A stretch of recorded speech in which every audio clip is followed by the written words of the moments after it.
The ingredients that are used in cake making are typically divided into two types. First, structure builders, and these would include ingredients such as flour, eggs, and milk.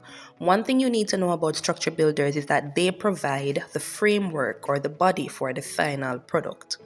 Then we have tenderizers, which include ingredients such as sugar, shortening, and baking powder. And tenderizers are what provides tenderness to the cake, makes it soft, easy to break, easy to chew, easy to squeeze, things of that nature. Because you and I both know that there's nothing worse than a hard, dense, or tough cake.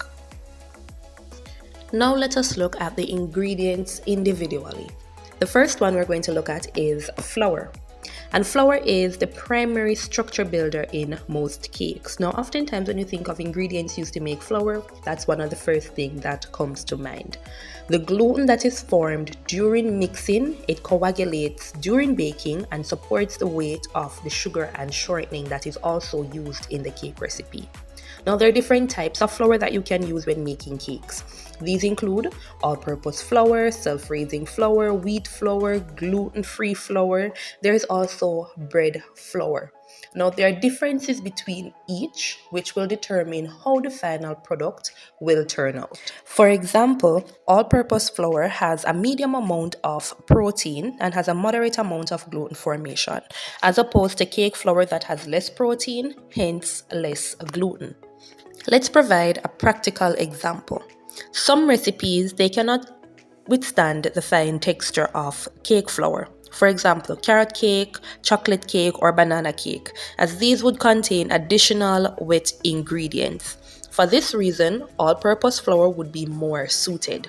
And this is because all-purpose flour would be considered to be a stronger flour. Moving on to sugar as an ingredient.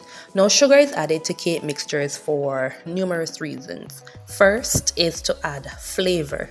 Can you imagine the taste of a cake that does not have sugar or any form of sweeteners? Next, it helps to trap air with fat during creaming so that the cake can rise. It also contributes to the texture of the cake, and it contributes to the color of the cake by caramelizing on exposure to dry heat in the oven. Now, there are different types of sugars that you can use in cake making. In the mixture specifically, you can use granulated sugar, you can use brown sugar, caster sugar, molasses or syrups can even be used. Salt is one of those ingredients that does not need to be added in a large quantity to have a major impact.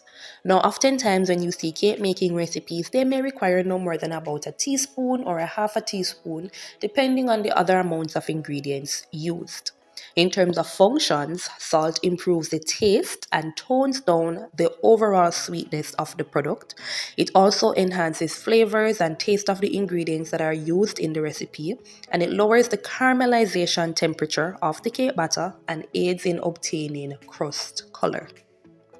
Moving on to fats. Now, these are used to trap air with sugar during creaming so that the cake will rise. They also provide shortness to the cake, meaning that it makes the cake rich, crumbly, and tender. It prevents the baked product from becoming solid and rough. And fats also add color and flavor to the mixture. Now, oftentimes when we think of fats, the only thing or the only ingredient that comes to mind is butter. But there are other fats that you can use in cake making. You may use margarine, you may sometimes use cooking fat or shortening, and you may also use cooking oils, for example, vegetable oil or coconut oil. A cake recipe just wouldn't be complete without eggs as an ingredient. Now, sure, there are some recipes that don't utilize eggs, and that's fine, but eggs have numerous functions in cake making. They provide structure, they provide moisture, color, and they improve the nutritive value of the cake. Now, what happens during baking is that the egg proteins, they coagulate. Coagulating meaning that they change from a liquid to a semi-solid or solid state. And when this happens, it helps to build the structure of the final product. In addition to that, oftentimes when you're making your cake batters, you'll realize that after adding eggs, it gives the batter a smooth appearance. And this is because of the lecithin that is found in the egg. Lecithin is like a fatty substance, so it acts as an emulsifier. It has emulsification properties, meaning that it combines ingredients together. For example, after creaming fat and sugar together, you'll notice that the recipe will ask you to add eggs one at a time. And after doing so, it will combine, or the ingredients will just look unified. Moving on to milk. Milk adds richness and structure to the cake, and it also helps to improve the crust color, it helps to improve the flavor, and it helps to retain moisture in the cake. Moving on to leavening agents. Now, cakes are leavened in 3 different ways depending upon the type of the cake that is being made, the consistency of the batter, and the baking temperature, and all of that. Now, the methods used for leavening can be any of the following. So it can be by incorporating air mechanically, and air can be incorporated mechanically either by sieving, through creaming, whisking, or folding.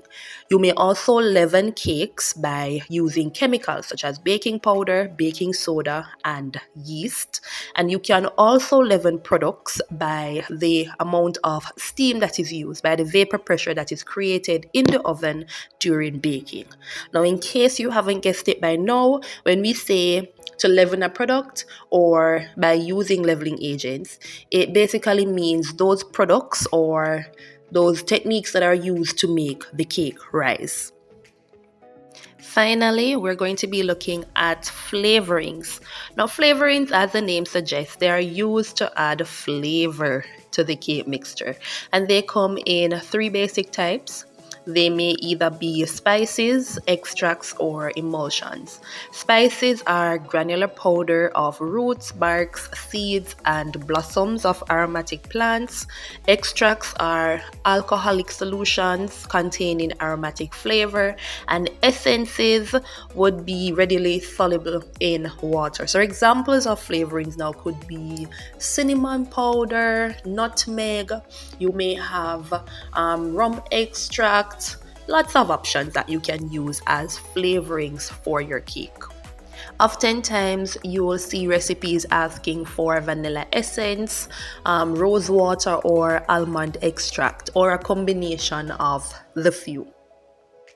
After exhausting the cake ingredients, we can now move on to the cake making methods. The first one we're going to focus on is the creaming method, which is a more popular method used among cake recipes.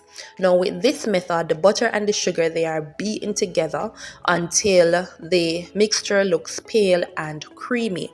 Once the mixture is pale and creamy, then eggs can be added one by one or bit by bit, followed by the dry ingredients and the other ingredients required by the recipe.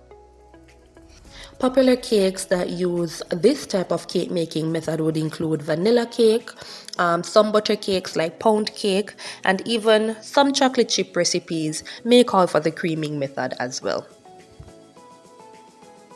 The next cake making method is the all-in-one method.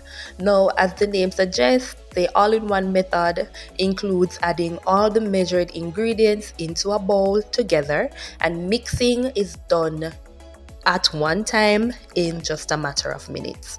So it's as simple as weighing out the ingredients, beating them together, and then baking. There is no correct order in which the ingredients are added or incorporated. All ingredients are added at once. Another cake making method commonly used is the melting method. Now, this is pretty straightforward. Now, unlike the creaming method, the butter is usually melted before the eggs are added, and then the dry ingredients are added with a chemical raising agent like baking powder that is used to help a cake rise. Now, cakes that typically use this method would include moister, more dense cakes like a rich chocolate cake or a fruit cake. And this is because there's no beating or whisking involved to aerate the mixture. Next, we have the whisking method. This method uses whisking instead of a raising agent to incorporate air into the mixture, and is ideal if you're looking for a lower fat, lighter sponge, as they usually contain no butter. So with this method, the eggs and the sugar, they are whisked together before the dry ingredients are sieved and then folded gently through the egg mixture in batches. This method, you'd have to be careful because you don't want to allow the air to escape out of the mix. Otherwise, you'll lose the desired light and airy texture. And cakes that use the whisking method, obviously, would be sponge cakes. Meringues also use the whisking method, and macaroons. With this cake making method, the fat is rubbed into the flour using the fingertips, and this is done lightly until the mixture resembles breadcrumbs. Oftentimes, a pastry blender can be used to achieve this effect as well. After forming the breadcrumbs mixture then you'd go in with the sugar followed by a liquid like milk.